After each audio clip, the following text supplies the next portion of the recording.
Before we do all of that, it turns out it's 8:20 p.m. on Tuesday night. Chris, you and I recorded a podcast Monday night saying, yeah, you know what?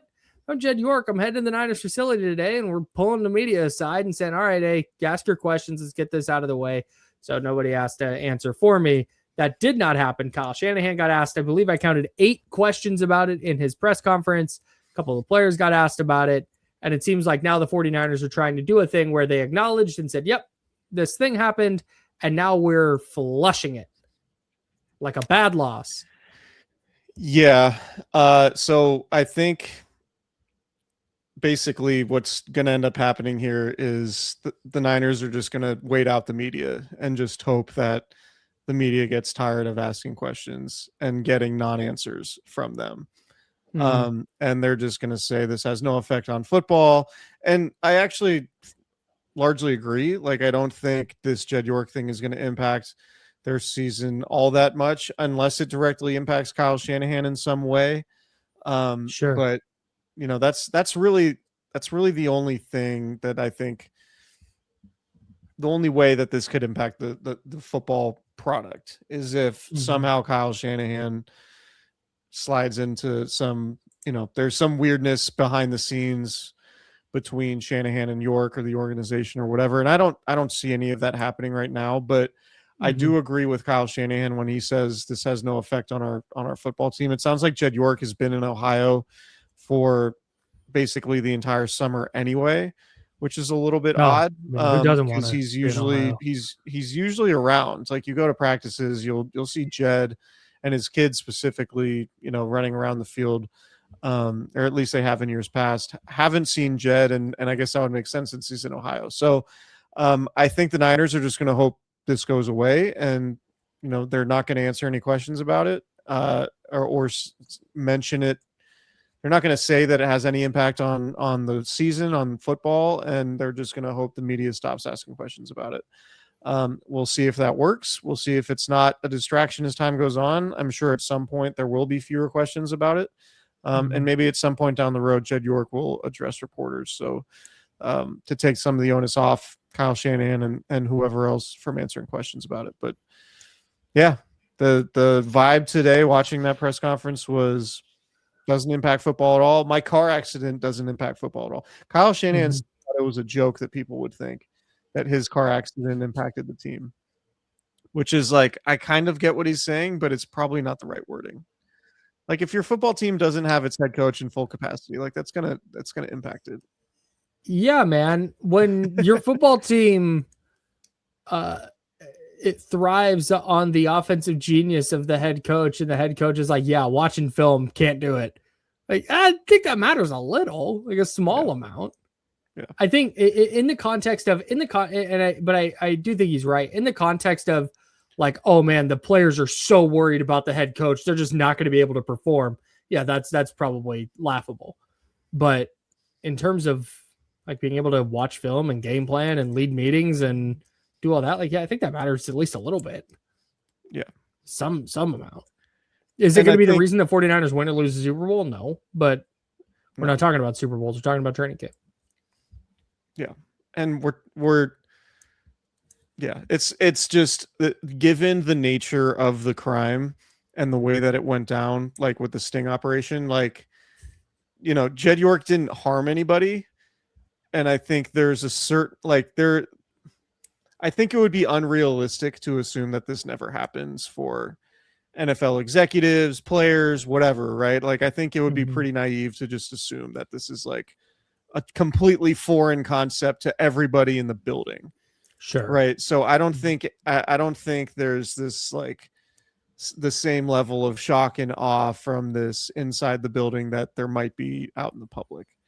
How many of the 49ers 90 players have spent more than 5 minutes talking to Jed York? Check that. More than 2 minutes talking to Jed York. 10, 15? I was going to say less than 20, fewer than 20. Yeah. Yeah, like all the guys with big contracts.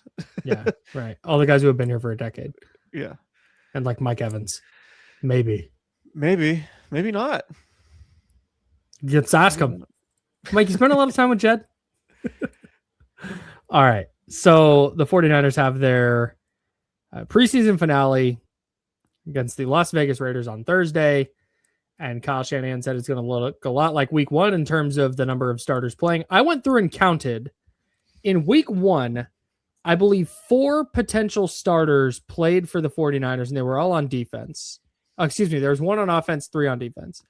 Dejon Stribling, I think, is going to be a starter, and he started week one. Alfred Collins may start, potentially. He's a question mark, but I think he's a potential starter. I think he's Jaden Duggar, the rookie linebacker, a potential starter, and Marquise Siegel, the safety, a potential starter. So those are the 4 who played against Tennessee in the season opener. Let's just go through it. Preseason opener, yeah. Let's just go through this real quick. Does Dejon Stribling play on Thursday? No. In your opinion? No. He's good. He's all good. Yeah, Wow. I don't think it's I don't think you risk it. I mean, the thing is like week one is 2 weeks. 2 weeks away. Yeah. So I don't really see any point. I think he's shown enough in practice, and he's dealing with a shoulder injury. He's been wearing a non-contact jersey in practice. Like, that's a good point. If he's going to be a starting receiver, I actually don't even know if he's going to be a starting receiver. I think Demarcus Robinson could potentially start still. And maybe Stribling just because he's been there before. I think it could very well be a scenario where Mike Evans is your starting X, Demarcus Robinson is your starting Z, and you go into the game with Stribling as your F. I don't know that Stribling, I mean, he might, but I would honestly be a little bit surprised if they're like, Dejon, you're going to need to know every single receiver position for week one. I kind of think it might be a more streamlined game plan for him where it's just like, yeah, you're just going to be the F. And that's going to be a role for your first ever NFL game. Okay. What about Alfred Collins? I think he's going to start. He's every rep I've seen him take has basically been with the starters. It hasn't been great for him. He's clearly not been very productive, penetrating player. Coming off the shoulder injury, I don't know whether to just blame the shoulder injury. I don't know, if like the regular season is going to come around and he's going to look a lot different. I think the 49ers are hoping so. They, obviously invested a second round pick in him, but I think if you look at the defense and like an area of concern, I would probably put Alfred Collins way up there. Yeah, man. I'm not neck deep in the all 22, but I feel like with defensive linemen, you just kind of know or you don't. And it seems pretty rare that a guy would have a couple of flashes. Like Alfred Collins definitely flashed as a rookie and got better as the season went on. But that he went into his second camp, shoulder injury or not, that he went into his second camp and hasn't had a week-long stretch where it's like, oh man, Alfred Collins was just really good out there. That makes me deeply, deeply concerned about his viability as like let's keep it a stack. As a player that gets drafted in the second round. He might be a rotational guy, but you draft a defensive tackle in the second round to be like dominant. And I just don't know that he's ever going to get there. Yeah, I don't either. I mean, I think he has the skill set and, the physical tools, but I haven't seen it yet. And, sure. I keep hearing like he's coming off the shoulder injury, give it time. Well, and I guess we just got to wait and see. If you're the Niners, you got to hope. On the other hand, like James Thompson Jr., I think has just been flat out outplaying him on the practice field. Sure. I don't know how much weight to give it, given, so many of his reps come against backups, and the Niners, second and third string offensive line is not exactly right. The best unit in the league. But Thompson has gotten some reps with the starters, and I think, he's going to make the team, and he's flat out outplayed Alfred Collins, despite looking like with James Thompson Jr. I mean, part of it's because he wears 75, but he's even like he's just like weird proportions. Like he's not, the scouting talk when it's like the guy, like the talking about like good calves, good blah blah blah. It's like James Thompson just like doesn't look like how you describe like an elite prospect. Sure. But then you watch him play and it's like dude just plays with like super low pad level, just gets push. And he's doing all the things you'd want Alfred Collins to do. Sure. And Alfred Collins is not doing them yet. Nope. I have a hard time with maybe it's just a shoulder injury thing when last year it was, maybe it's the calf injury. Like, brother, figure it out. Yeah. I guess so. Hopefully he stays healthy. Hopefully he gets better as the season goes on like he did last year, but I don't have super high hopes for Collins. What about Jaden Duggar? It looks like he's going to be the third linebacker next to Dre Greenlaw and Fred Warner. I think so. I don't think he plays. Or you don't think he plays Thursday? Okay. He might. He actually might. He could use. I mean, he's a type of guy who could use a bunch of reps. Right. That was my thought. He's been working at will. He's played sort of that fever backer position that they talk about, which is basically a Sam linebacker. And I've seen him, get reps at Mike linebacker calling plays with reserves. Wow. So they're just kind of like feeding him through a fire hose at this point. Sure. But I think, I think his role on defense is kind of solidified unless Luke Gifford, who's been hurt for like weeks and weeks, is really going to be the strong side linebacker. But I feel like, man, there's no way. There's just no way you can get flambéed by Sean McVay the way they did last year and go, yeah, let's run Luke Gifford out there again. No, for sure. Like I would be surprised, but it's just one of those things where like, is Duggar getting all these reps because they're preparing him to start, or is he getting all these reps because someone else isn't out there? That would be my only question, and I haven't gotten that answer yet. I think it's more likely than not that Duggar is going to be the third linebacker. But again, we'll have to see. And we still, Nick Martin dealing with a hamstring injury. They brought in Deion Jones. We'll see. But yeah, I would lean towards Duggar not playing just because you want your starters to be healthy for week one. I'd be shocked if Marquise Siegel plays. If he does, I think if Marquise Siegel plays, I think that's really bad news for Marquise Siegel. He's going to start. I know. But if they're like, yeah, hey, you need to get out there and play. I think that's a tough scene for him. Maybe. They're going to have to play some starters. I feel like there's so many injured guys that they are going to have to play some starters, but I guess I haven't looked at the safety situation in a second because it feels pretty much cut and dry that it's going to be at least, I mean, we don't know about Mustafa yet, I guess. But it's definitely going to be Siegel and Jair Brown to start.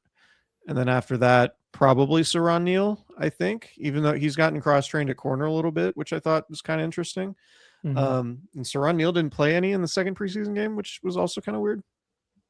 No defense, only played special teams. Very strange. Yeah, so maybe they're just like Saron Neal is just a special teams player only. Assistant GM Brant Boyer and Alfred Morris at odds here. Yeah, maybe that's where the Deion Jones pickup was really interesting for me. So that trade became official yesterday. All right, Raheem Morris, not Alfred Morris. I keep doing that. Yeah. Oh, yeah. I didn't even notice that time. So Raheem Morris is obviously familiar with Deion Jones, but then you go look, and Deion Jones played by far the most special team snaps of his career last year. So was this actually a Brant Boyer move? Many are asking. Wow, interesting. Yeah. It's something we'll dig into. Stay tuned. Just generally, this preseason game feels like it's going to be one of the more useless ones in recent memory. Because so many guys are hurt and they're going to Australia in week one. It's like, it's going to be, it feels like they're like guys who are going to make the practice squad are going to be starting in this game. And then everyone else, like the practice squad guys are going to be like the top guys who play in this game. It feels like. Got to get that guy off the field.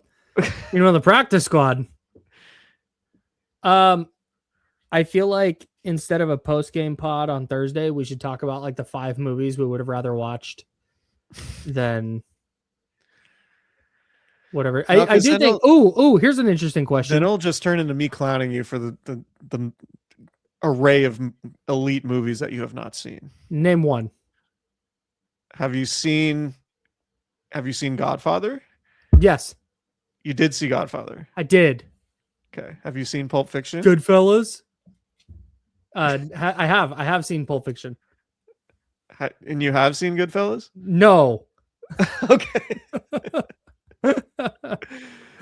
All right. So the other two things, I think Carver Willis probably starts because I don't think the 49ers are super confident in what they're doing at left guard yet. But Kyle Shanahan said on Tuesday today that they think Robert Jones will be back about in time for Australia, which I'm not sure if that means for the flight to Australia or the game in Australia. I don't know totally what that means, but it doesn't sound like he's going to be healthy enough to really participate in the left guard competition moving forward. I don't think the 49ers believe in Connor Colby at that spot. And so I kind of wonder if Carver Willis just doesn't play because they're anticipating him starting in week 1. I can Or does see he play Carver because he needs Willis. reps? I think he needs reps because he missed time in training camp early on with the concussion. Makes sense. Yeah. So I would expect him to play, and he might be the only starter on either side of the ball that actually does get snaps in this game. I think Carver Willis is probably going to be the week 1 starter at left guard. Unless Toth comes back and is just like, they just go that route, but I don't see it. Brett, get in there. They might. They Maybe. might. Brett Toth has big, like I've just been penciling him into every 53-man projection, and then he just gets cut and brought back to the practice squad. That's the kind of energy Brett Toth has for me.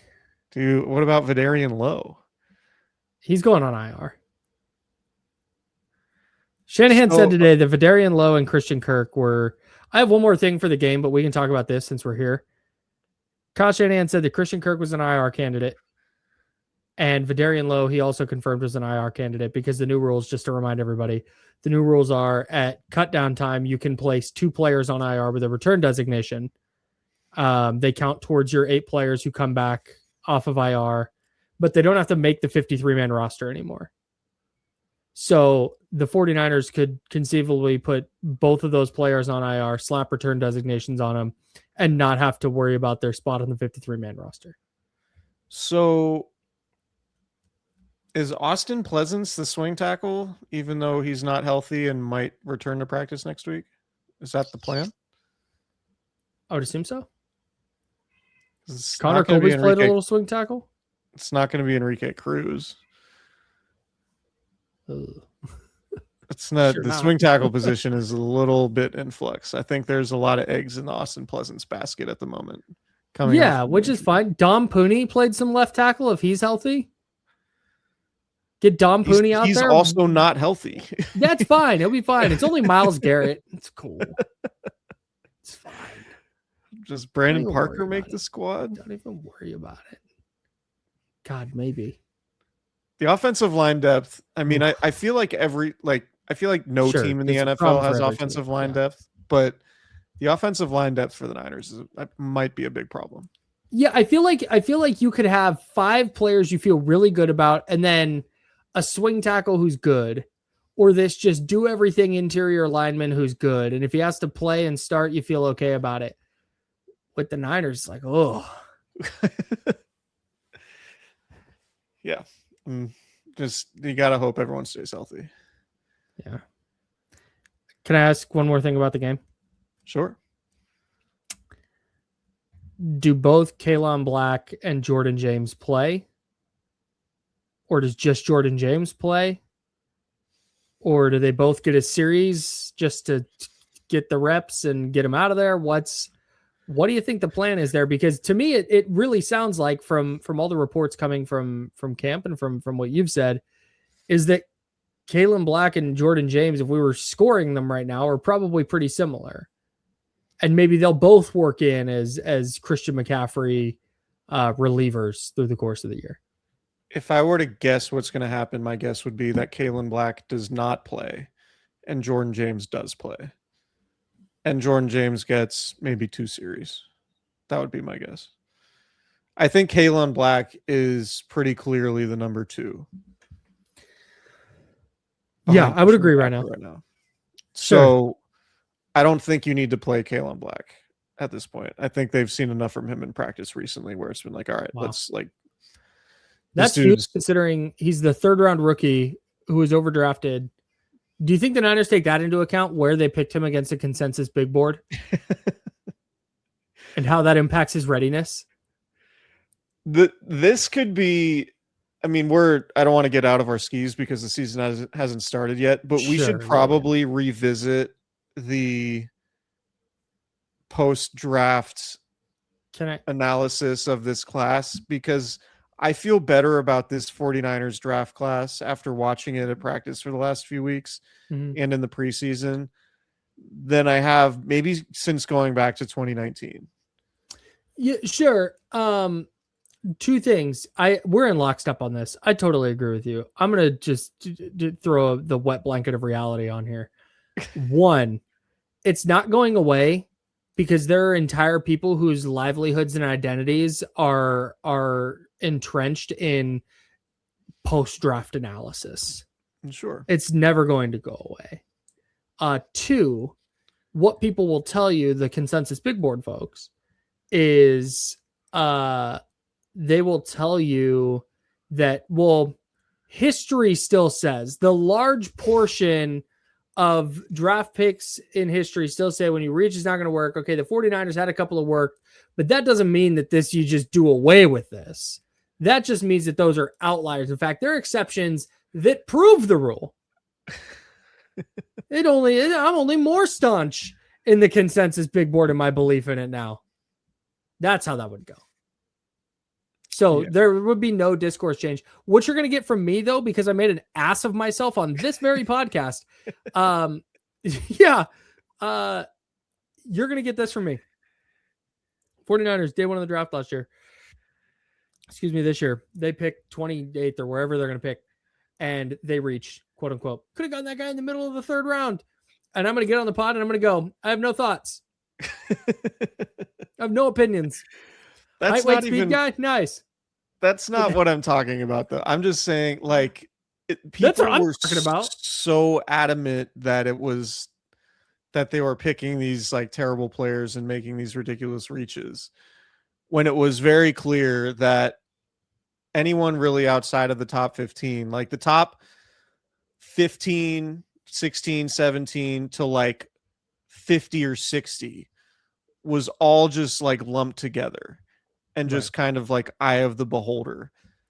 That for people to be so staunch that there was like a real ordering, I think is going to come out just being basically incorrect. And I think it was a unique draft in that sense, where like in a lot of draft classes, there are very clear like tiers, right? Like, okay, this is like a very clear top end 1st round future all pro type prospect. Okay, this is your 2nd tier. And there's 15, 20 more guys, and that goes into maybe the mid portion of the 2nd round, and then et cetera, et cetera. There was just like the elite guys and then a whole lot of like maybes. And the 49ers were just picking a bunch of maybes, and people were killing them for it because of the way they ordered it, which was obviously very different from the way the Niners did. And the Niners got killed for what is looking like potentially their best draft class in 7 years. Yeah, comfortably. Which also says something about the way they've drafted over the last 7 years.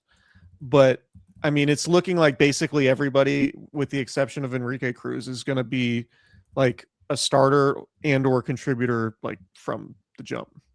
It is, and it's everything here is baked in as, it's preseason.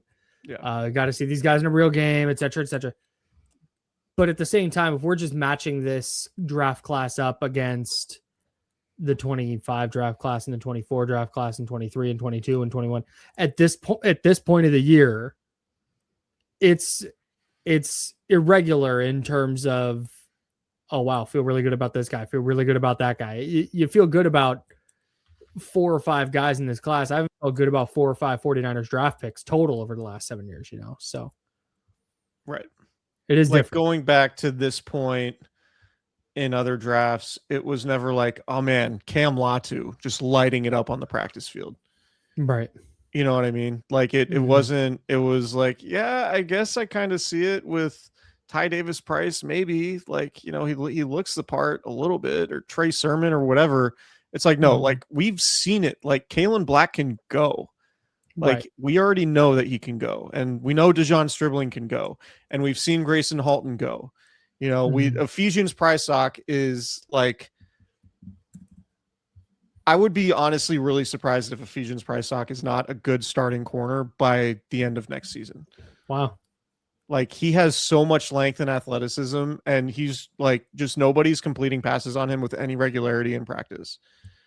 And it's like, I don't know why they attack him. And I feel like he should be getting more first team reps.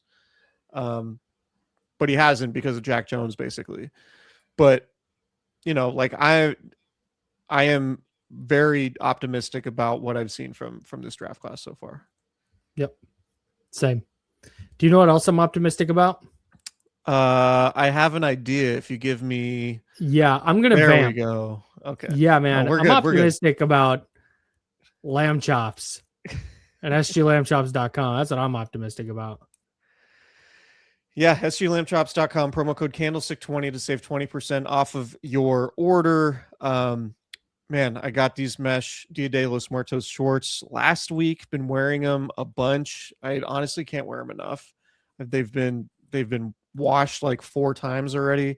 Just probably my favorite shorts already. I'm currently wearing a pair of Lamb Chops sweat shorts in addition to a Lamb Chops t-shirt from I think last fall. I don't know, but I think that's great. Last fall. The quality and the fit of the t-shirt, like when you put on just like kind of like a heavier, just really nice material t-shirt with the right fit, like it's not too tight on the shoulders, it's not too tight around the arms. I feel like a lot of men's shirts these days really try to like accentuate the arms, and it's like we don't need to do that. Like the fit is just perfect. So sglambchops.com, promo code Candlestick20. Get your clothing from Lamb Chops. And what were you going to say? Another massive benefit to the t-shirt is it doesn't turn to shit after you wash it 3 times.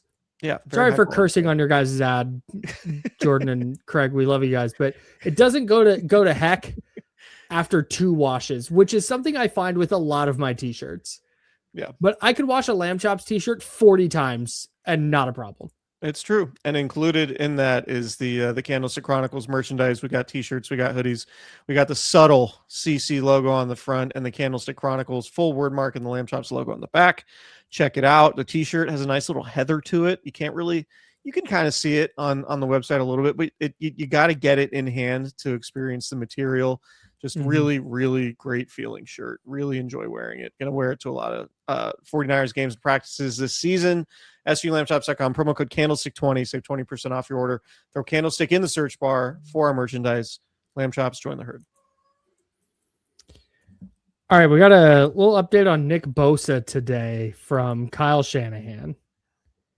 And I'm interested to get your thoughts on this because you're typically more level-headed and professional than I am. You said what? I don't know about that all the time, but that's well. Kyle Shanahan said, "Do you have a timetable for Nick Bosa and how is he doing?" Quote, "He's doing good. I'm hoping that he can get into practice next week, and we'll see how those 3 days go after the mandatory 3 days off. Maybe this is me projecting past seasons and my concerns about Nick Bosa's season overall, just coming back from the ACL and his importance to the 49ers defense, et cetera, et cetera, et cetera. But that just super has the energy of like, yeah, not really sure, hoping to get him back for these 3 practices, and then we'll see.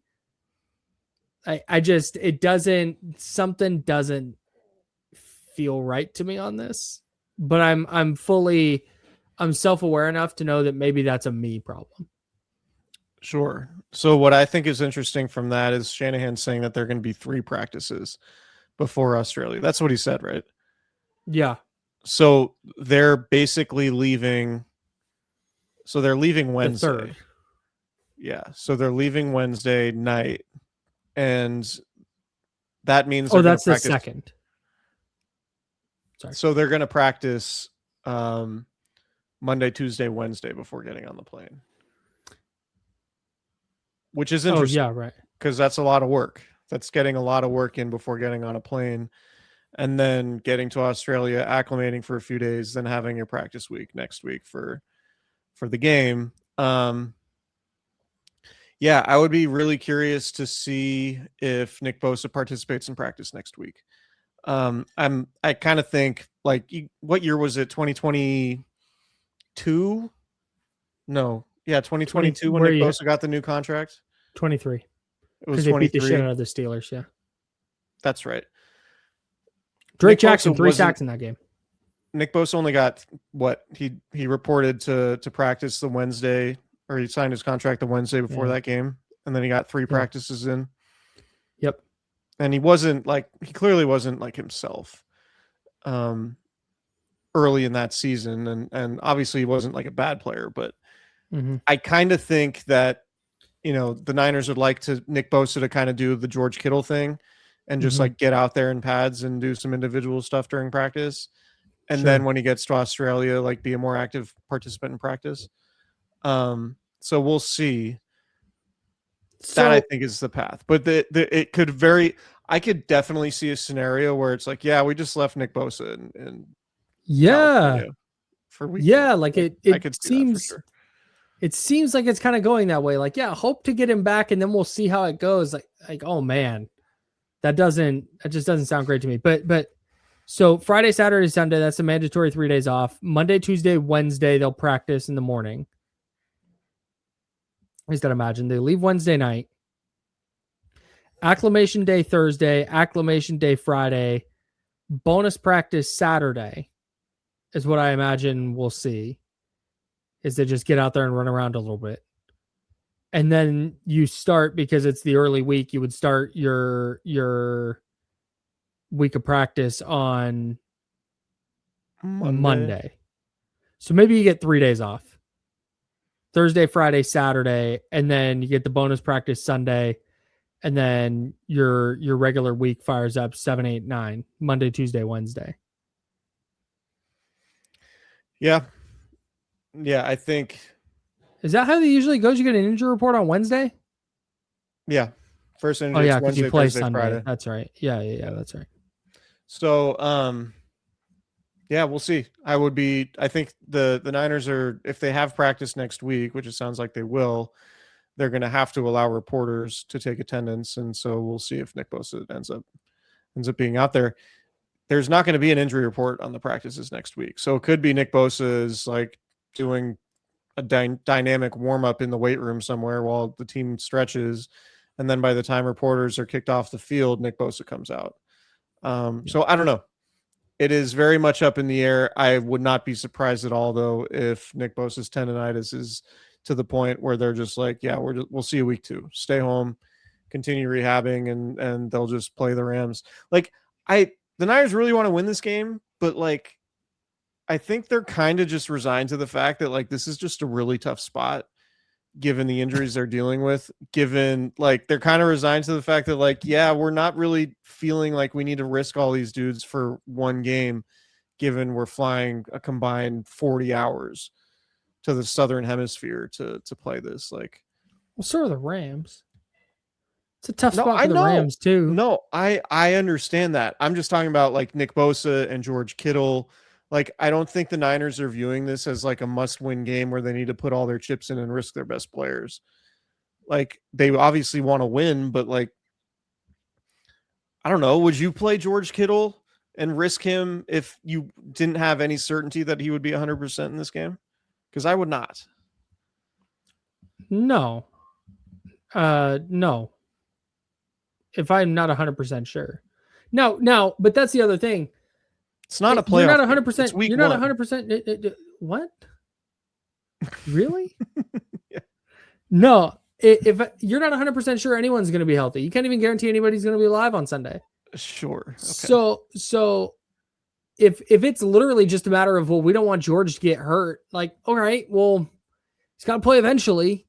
But if there's team doctors going, yeah, he was a little sore after his workout, that means there's swelling, and we think if he gets on a plane Wednesday, he's not going to be walking by Thursday, then yeah, obviously no. But if they're like, yeah, he's gone through these workouts, he's practiced, he looks good, he feels good, there's nothing wrong, there's no done all the testing, and he's as good as he's going to get, whether he plays week 1 or week 2, then I don't think there's any reason to not send him. Yeah, I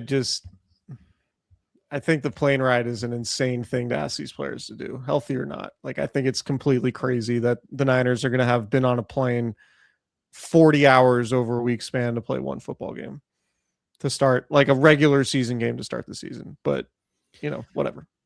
I don't know that I love the idea of being like, you know what? We don't need this one.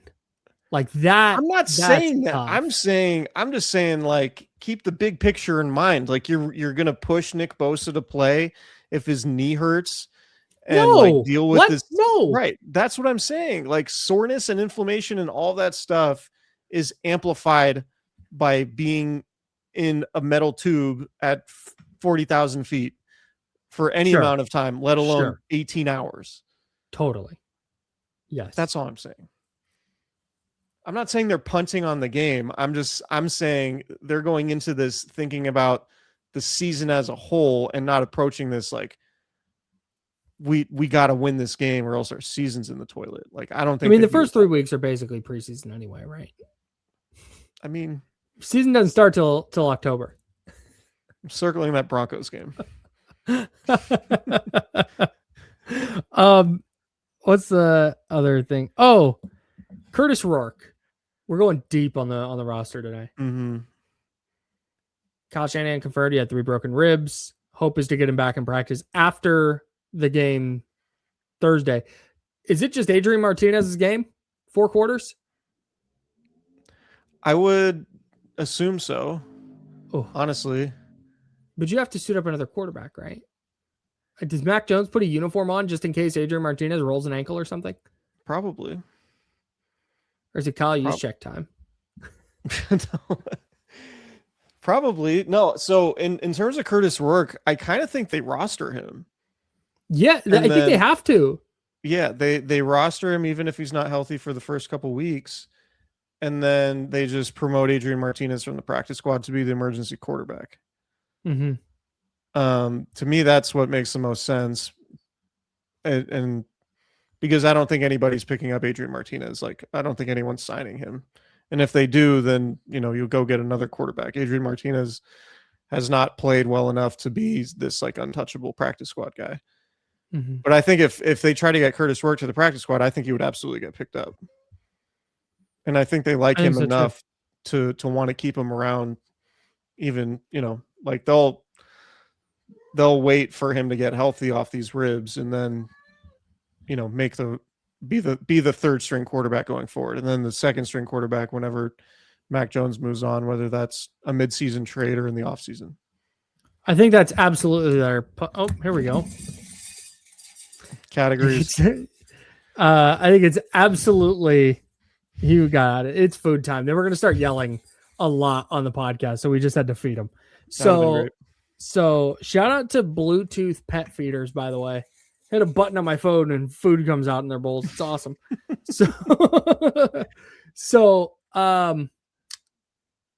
Yeah, I initially thought like, hey, maybe Curtis Rourke comes back for the last preseason game and just kind of solidifies himself. And this isn't even a question. They're keeping him for sure. But now that he's not going to play in that last preseason game, the Niners have 1 game to work off of and a handful of practices. And so I kind of wonder if they're looking at those practices as just, this is just reps for him. Or are they looking at those practices and going, hey, we're going to decide whether we're good with potentially losing him off waivers.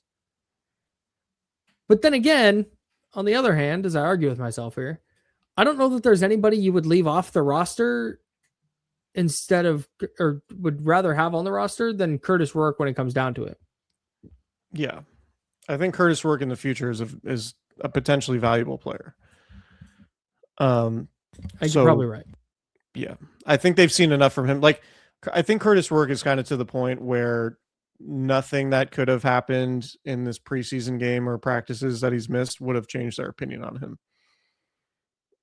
I kind of think they already know. They're like, yeah, this guy is our future backup quarterback, so we're going to keep him around. I think we lost your microphone. Yeah, because I was on mute. It's fine. Turning the mic on. Kids, if you're listening to this and you want to have a career in sports media, just a little note that you can write down and take with you. This is free. Turn the microphone on. Just easy. Helpful. Yeah, you're welcome. You can write that down. Yeah, I was just curious if you were on they're definitely rostering him train, or if there was some, because I'm of the mind, like, you can't. I know it's Curtis Rourke. He's not. I don't think he's a Hall of Famer or anything. But with the possibility of Mac Jones being traded midseason, with the certainty or the near certainty that he's going to walk in free agency for a starting job, we've seen how important backup quarterback is for the 49ers since 2018, 2017, since Kyle Shanahan took over. So I just think that that's an important enough position that if you think that Curtis Rourke can be a Mac Jones level spot starter for you, I think I think it's imperative that you keep him. Agreed. Nice. Yeah, I love when we do that. Don't have a whole lot more on Kurt Rourke. All right, 3 keys to victory for the 49ers on Thursday. Go. I'm going to go with the trenches. Oh, that's big. Okay. I think you got to win in the trenches. No, I think that's right, especially against this Raiders team. Sure. That's going to be imperative. Number 2 on our list of 3 keys here, the ball.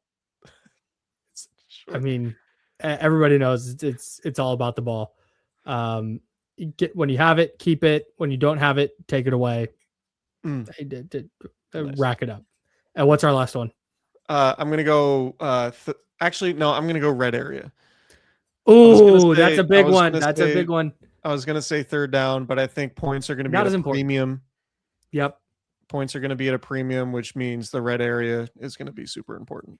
You can't let this Raiders team hang around with field goals. Right. If I've learned anything this preseason, it's that. I'm looking at the injury. So the Niners had 23 guys missing practice today. Oh. Yikes. Which looks really bad. Like, oh, everybody's hurt. But it also like kind of feels like this is very much intentional in that, like, yeah, this is like I think for a number of these guys, it's like, yeah, the third preseason game, you're not going to play. Like, take a few days, enjoy the extra break, right? Like, you get 3 days off after this game. Like, I think there was not a lot of urgency to get a bunch of guys on the field today, I think is my read for at least some of the guys who were not practicing. Yeah. Yeah. Feels very getting ready for week 1 as much as possible. Yeah. Unless you're Nick Bosa or George Kittle. Yeah. Allegedly. All right. Or Mike Evans. That's all I have. You worried about Mike Evans? Yeah, perpetually. I wouldn't draft Mike Evans on my fantasy team before he ever considered playing for the 49ers. So really, we're just here. Wow. He's one of those guys. He's like George Kittle, right? Like, you would think George Kittle, based on his injury history, averages like 12 games a season, but he plays a lot. He's just banged up a lot when he does play. He plays through injury a lot.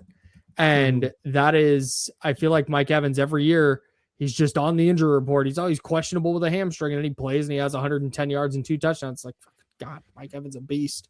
But yeah, I'm always a little concerned. Yeah, George Kittle, games played by year 15, 16, 14, 8, 14, 15, 16, 15, 11. All right, the guy's just going to play. But yeah, I'm a little worried about Mike Evans. So one of the reporters who covers the 49ers told me that he was asked by members of the beat core in Tampa. Are you enjoying the Mike Evans perpetual soft tissue training camp yet? And it's been a quad. He's got a groin injury now. I guess, Mike Evans has been in and out of practice. I guess this is kind of par for the course for Mike Evans when it comes to getting ready for the season. So I saw him leave practice on Sunday, and it seemed notable to me. It was very much like him kind of coming up lame on a play and then being pissed off and like kind of, put his helmet down, and the body language was like indicating that he was pretty annoyed that he got hurt. And then he talked to a trainer, and I don't want to speculate, but I was not surprised at all that he wasn't practicing today. So we'll see. I also bet the 49ers told him, like, hey, if you feel anything, just leave. Stop practice. Yeah, sure. And that's probably annoying to the quads grabbing. Oh, my foot. Oh, like, it's probably annoying, but at the same time, I wouldn't bet my house that he's going to play week 1. Sure. I think he's going to, but anyways, that's all I got. Me too. Talk to you guys after the 49ers and Raiders play. Okay, so we'll have to make a list of movies we'd rather watch than this Thursday night preseason game. No, I'm coming with takeaways. Yeah, thoughts. Look, who made the practice squad tonight? Right. How good do you feel about the practice squad after that third quarter? Who flashed? Who was making plays? Yep. Who do you not want on your practice squad at all? Who do you got to get out of here? Can I make a prediction? Sure. I think my guy Jacob Robinson is going to make a play. I think he's going to make a couple. Okay. I think more than one person is going to be like, Jacob Robinson this preseason. Is he going to make the roster? Find out if that person's me on Candlestick Chronicles. I'm going to go with Larry Worth. Ooh, good one. Really good one. I think Larry Worth is going to like force a fumble or get an interception. And then it's going to be like, Larry Worth's kind of sneaky, nice. Better than Nick Martin. Tatum Bethune playing in the fourth quarter. Yeah, I'm going Larry Worth. I don't think he's going to make the team, but I think he'll stick around on the practice squad. I think the only undrafted rookie who I think is going to make it is James Thompson's son. I honestly would be stunned if he didn't make it. I think he's been that good. Well, not a Bryson Eason guy. I don't hate the idea of Bryson Eason. One of my worries, and we can talk about this closer to week 1, but one of my worries in general is going to be the run defense from the defensive line. Sure. And it feels like Eason is really the only true nose tackle on the roster. Like CJ West is like kind of a nose, but he's not like the real like big run stuffing nose that you think about. And I think Eason is more of that type of player. And I wonder, you could probably get him the practice squad, I would think, and then maybe bring him up if you need to. But I'm concerned about the Niners run defense up front. Okay. Not at linebacker, but like Alfred Collins, Osa Digizua is not like known for being a huge like run stop guy. Sure. Maybe Grayson Halton is. I don't know. He's like Halton's undersized too. Like most of their backup linemen are undersized. Yeah. So they have a type. It's a concern. Okay. That's all I have. I'm going to go to bed now. Okay, great. Good stuff. Good night, everybody. See ya.